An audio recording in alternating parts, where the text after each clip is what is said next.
আসসালামু আলাইকুম রহমতুল্লাহি ওয়া বারাকাতুহু।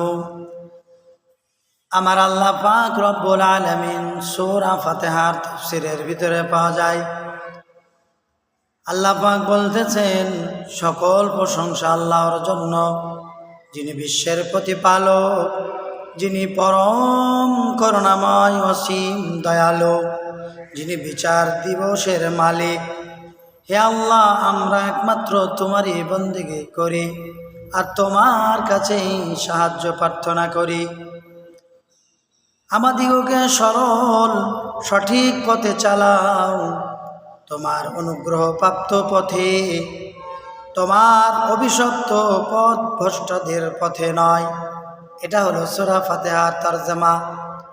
আমরা সূরা ফাতিহা অনেকে পড়ি, কিন্তু এই সূরার ভিতরে আল্লাহ পাক কি বলতে চাইছেন কিন্তু জানি না। এই সূরাটাই হলো আল্লাহর কাছে প্রার্থনা স্বরূপ।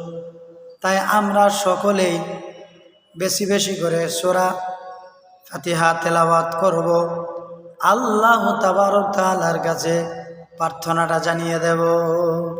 আল্লাহ পাক যেন আমাদেরকে পড়ার তৌফিক দান করেন, আমিন।